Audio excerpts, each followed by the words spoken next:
Vansa Parivrajacharya Satarashita Shri Srimad His Divine Grace A.C. Bhaktivedanta Goswami Maharaj Srila Prabhupada Ki Jai Srila Prabhupada Ki Jai His Divine Grace Srila Prabhupada Ki Jai Ananta Koti Vaishnava Vrinda Ki Jai Namacharya Srila Haridas Thakur Ki Jai Prem Shri Gaho Shri Krishna Chaitanya Prabhu Nityananda Shri Advaita Gadadhar Shri Vasari Gaur Bhakta Vrinda Ki Jai Shri Shri Radha Krishna Gopa Gopinath Shama Kund Radha Kund Giri Govardhan Ki Jai Shri Vrindavan Dham Ki Jai Shri Mayapur Navadvip Dham Ki Jai Shri Jagannath Puri Dham Ki Jai Shri Jagannath Swami Baladev Subhadra Ki Jai Gaur Premanandi Tulsi Maharani Ki Jai Bhakti Devi Ki Jai Vrindavan Nanda Maharaj Ki Jai Gaur Premanandi. All glories to the assembled devotees. All glories to the assembled devotees. All glories to the assembled devotees. All glories to Shri Shri Guru Gauranga. All glories to the Guru Prabhupada. Hari Bol.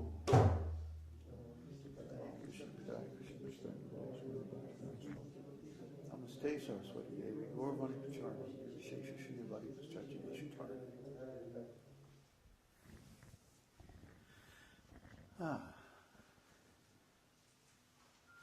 Hare Krishna.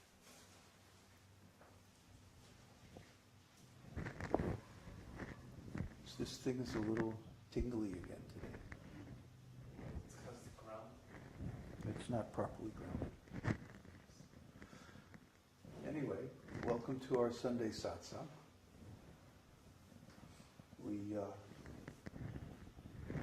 having too much fun, you know? It's way too much. This is a lot more fun than trying to churn the material world looking for sense gratification. And where do these leaves come from? Demigods showering flowers again. Anyway,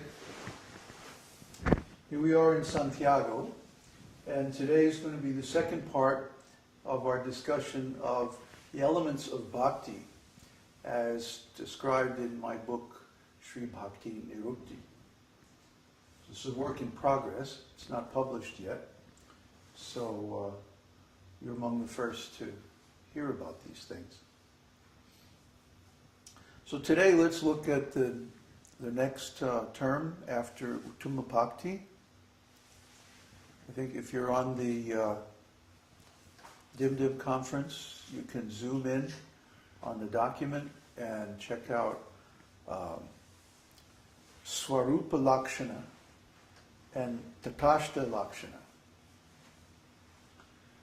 A svarūp means the original form. Rupa means form, and sva means the original or essential, ultimate,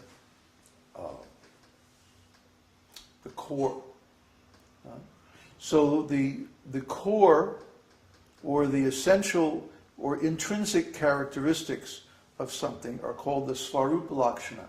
Lakṣana means qualities, or the ontological categories to which a thing belongs. So svarūpa-lakṣaṇa refers to the intrinsic characteristics, and taṭastha-lakṣaṇa means the extrinsic characteristics, or the boundary characteristics. Everything has a boundary between the thing itself and what is not the thing. In human life we call this ego. Ego means I am.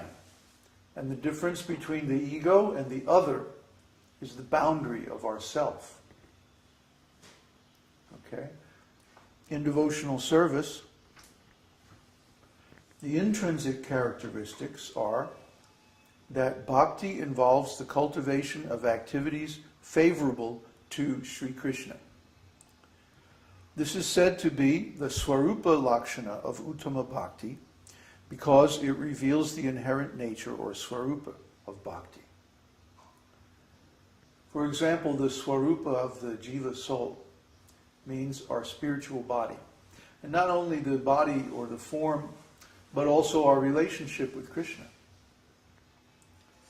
So when one realizes one's svarūpa, this means comes to understand his spiritual identity. Svarūpa means the essential characteristics, the intrinsic nature of something or someone. So when we talk about the svarūpa-lakṣaṇa of Bhakti, we mean what is it about Bhakti that makes it what it is? What is the thing that's essential to it? And the thing that makes it essential, we were discussing this the other night, is the intention to please Krishna. The intention to please Krishna. And just like we gave two examples. When Krishna was at the wrestling arena of King Kamsa, there was the wrestlers, Chanura and Mushtika. They were pounding on Krishna, trying to kill him. And Krishna was enjoying this in the mood of chivalry, fighting. He was enjoying this pounding. But was what the wrestlers were doing, was that devotional service? Was that bhakti? No. Why? Because their intention was to kill Krishna. Their boss, Ravana, had ordered them, you kill Krishna, don't let Krishna near me. You stop him. So they were trying to stop Krishna, but Krishna easily defeated them. So even though Krishna was enjoying the mood of fighting, blocking and punching and like that, we rather do not consider the actions of these wrestlers devotional service, because the intent was to kill Krishna, not to please Krishna. Krishna enjoyed it anyway, but that's Krishna, he's the supreme enjoyer, so he's like that. Then another example is Mother Yashoda was cooking milk for Krishna. She was making milk sweets. You have to boil the milk for a long time. And she was breastfeeding Krishna, and the milk boiled over on the stove. Very easy to do, especially if you have a wood stove. It's hard to regulate the heat exactly. So Mother Yashoda put baby Krishna down and went over to the stove to take care of the milk. And Krishna became very angry, began to cry and scream. And then later on he did so much mischief because he was in an angry mood. He wasn't pleased at all. So was that devotional service? Was that bhakti? Yes. Because Mother Yashoda's intention was to please Krishna by making him milk sweets. See? She had no ill will towards Krishna by putting him down and going to the stove. There was no intention to do anything but please Krishna. So even though Krishna wasn't pleased, still it was devotional service, because the intent was there. Now that doesn't mean that we can do any nonsense.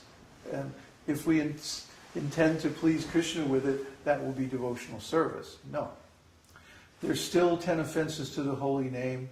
There's still so many offenses in deity worship, offenses to the devotees, and so on. We have to avoid those. But our intention has to be to please Krishna with every activity. That's Uttama Bhakti. When we are engaged in devotional service, even on the level of karma yoga, which is just taking our worldly activities that we're going to do anyway for the maintenance of the body, and doing them for Krishna instead of for ourselves. Still, this can be considered Uttama Bhakti if our intention is purely to please Krishna. See? Arjuna, for example, was a great warrior, great fighter. He could fight with 10,000 men simultaneously, or more. And because of this, he was considered a great hero. But he wasn't fighting for himself. He didn't care about this. You see, ultimately, Arjuna is a gopi. See? But accompanied Krishna as his friend, and he fought in all these wars and things, just to please him. Just because Krishna wanted his friendship, his companionship, and his pastimes, to please Krishna's desire. So even though Arjuna became a great king and amassed a huge fortune and got all these mystic powers and celestial weapons and went on all these adventures and conquered so many kings and ultimately wound up, along with his brother Yudhishthira, as one of the emperors of the world, he had no personal desire in doing any of that. This may be hard to understand from the point of